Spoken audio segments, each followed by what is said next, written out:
through my window, and no, it's not Dave Scott. It was right here For in anybody Washington. seen that, what race of alien was that? That can be my first question. What do you speculate the alien race would be of that alien that Dr. Reed had? What do you think, Keith? Well, in all fairness, I'd have to get a look or a description. I haven't seen the event itself, Mm-hmm. so I need a little more to go on than that. Let me send you a picture. That I You can got work Facebook with. Messenger. And it, First question is where are you going to send it? Facebook Messenger. Okay. All right, give me So- 2 minutes. so while you guys we'll are get- talking. So we'll get an answer to that here during the show. So anyone else got a historical event or a personal event that they want confirmation on? Well, I wouldn't mind physical confirmation of what I went through when I was a kid, but good luck with that. Right, right. Because I mean, the first memory I've got is standing on the deck of a starship looking back at Earth for an Earthrise. Mm-hmm. But being able to prove that would be something for me. Like I don't need proof to know whether it happened. Right. Right. but you might want to describe it in more detail, Archie, so that some of the listeners who might not have heard that before could follow your story. It's fascinating. Well, that first trip, I was standing on the deck of a starship with a Strazosian, which is the 7.5 to 8.5 foot reptilian, crouched down beside me. Her arm was over my shoulder, and she's pointing out through a transparent bulkhead at the Earth, and going, "That's where you're from." And then she points off, and there was a computer enhancement highlight program that she was using to point out the star that she was from. Mm. You know, and in the background, there were a whole bunch of little people. I hesitate to call them kids because I don't know what their ages were. But we had all been playing what amounted to zero-G wall ball. You know, it wasn't just the reptilians and a couple of humans. There were a number of other races as well. But, I mean, children are children. It doesn't matter what race they are. So could you? Although, in all fairness, some of them are a little more aggressive than others. But could you potentially say that maybe that was part of the consortium? Oh, yeah, myself, absolutely. Because if there were multiple races, I could see that as being a consortium ship, possibly. And for our new listeners, consortium is and Keith can help me clarify this, but a consortium is essentially a series of races that are here to watch the planet. They're here to watch the Earth. They don't care so much about watching over humans as much as they are watching the Earth and making sure that we don't destroy the planet. Exactly. Now, if it comes down to, North Korea launching a nuclear missile at the States or somewhere else and it's going to destroy the planet, they will get involved and intervene. But I get asked quite often, well, how come the aliens aren't here to help us? Well, because why would they? Well, in all fairness, the other little problem that you run into is their method of help most people would not approve of because it's a little too direct and too unilateral for most humans' sensitivities. Okay, changing the subject real quick, because Scars Michelle's in the chat, and I saw this, and who else saw the article about the 3-year-old that went missing? Not a mark on the child, he was found, and he says a bear took care of him. I saw that article, yeah. Now, you know, the argument is there have been cases where bears have taken care of kids. Cougars have taken care of kids. You know, a bear is going to take care of a child, or an animal is going to take care of a child. Occasionally, it does happen. The other, comments I've seen are, he's 3. How does he know what a bear looks like? How do you know what to believe with a 3-year-old? Okay, if the kid's been missing for a few days, personally, and I get scoffed at, but whatever. Personally, I think it was probably a Bigfoot. That's what I was going to say. That's where I'd go with it. Because bear won't bring a kid back. No. But I know for an absolute fact that Bigfoot will. Winnie the Pooh would. It's been documented. Kids got lost. Who brought the kid back to camp? Bigfoot didn't walk into camp. Bigfoot was on the outskirts of the camp, but Bigfoot brought the kid back home. So why couldn't it happen with a 3-year-old? So, and I truly believe that Bigfoot would be less aggressive than a bear. Oh, yeah. Well, and besides that, I mean, you take a look at the issue of the kid.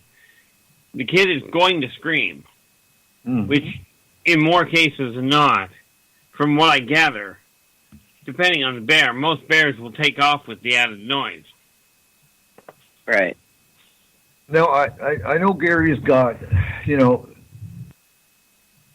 Gary's got his experience with a very aggressive, pretty much violent Bigfoot.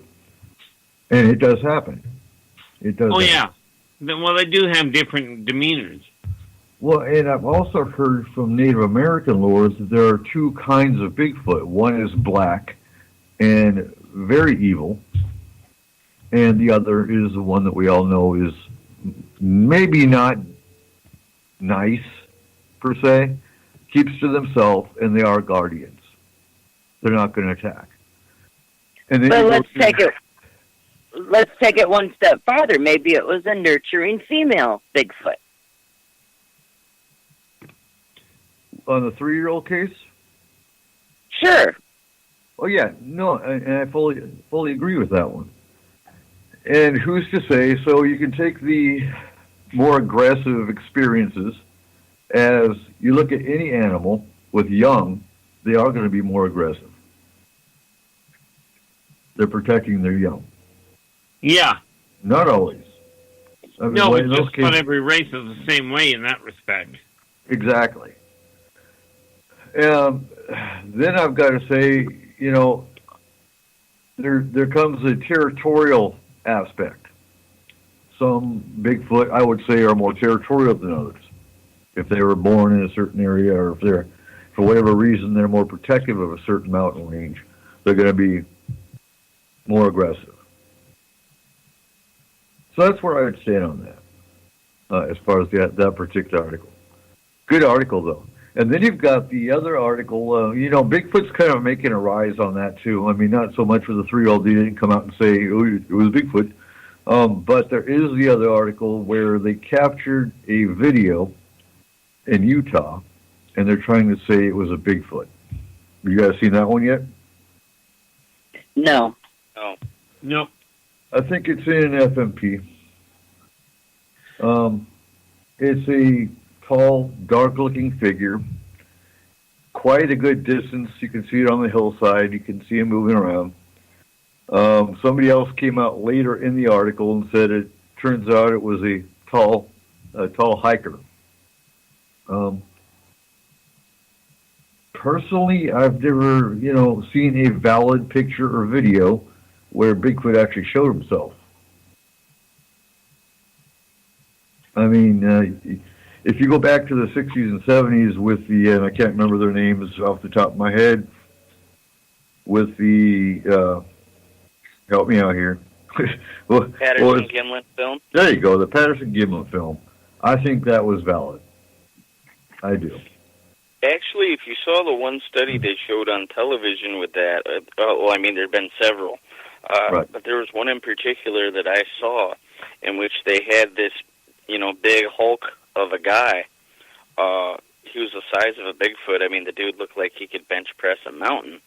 Mm-hmm. And they had him go in the same exact area where they filmed that, and they had him try to train himself to walk in that pattern. and they did motion capture and everything like that. And they said if you really look at that video, that the bone structure of the creature in question does not match any variant of the human skeletal system.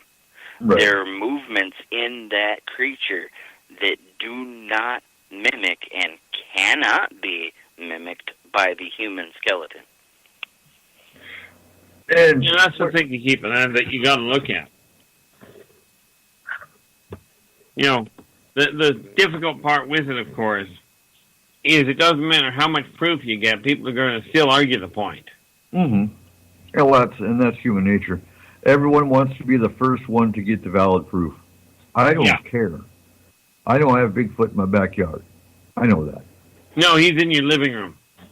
Yeah, well, yeah, that too. But we've got the knocks.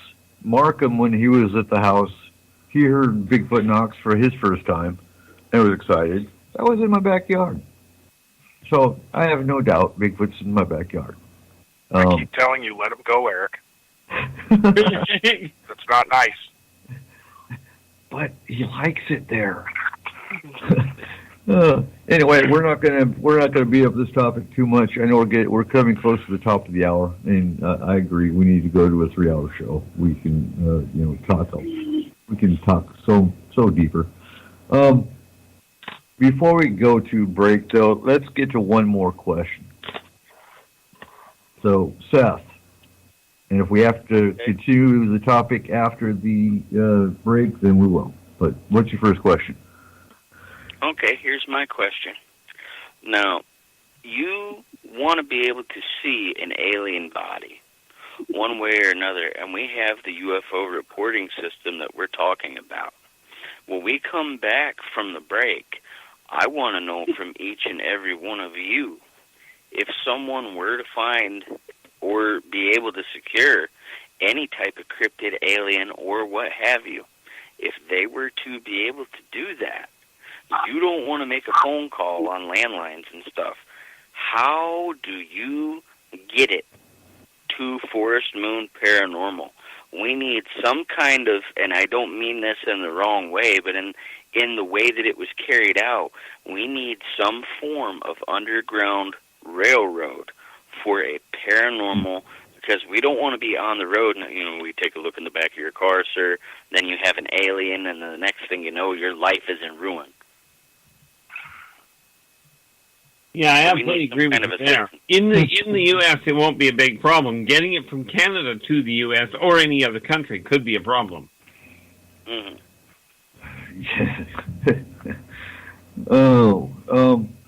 Yeah, that's going to take a while to figure out. Yeah, Duke. Okay, Seth, before we go to break, Seth, can you say it one more time? All right, I want to know what any suggestions are as to how to transport any type of alien or cryptozoological creature all the way to Concrete, Washington. Because I have an idea. I'm going to answer the question when we come back from the break myself, after you guys. And Garth Michelle asks, why are we transporting them? Well, we are transporting them for evidential purposes. And to be honest, and to be completely fair, instead of sending them to Concrete, Washington, I think I would send them to North Carolina, where Markham can analyze them. There we go. Or send them to Melba Ketchum. My gosh, she's the expert.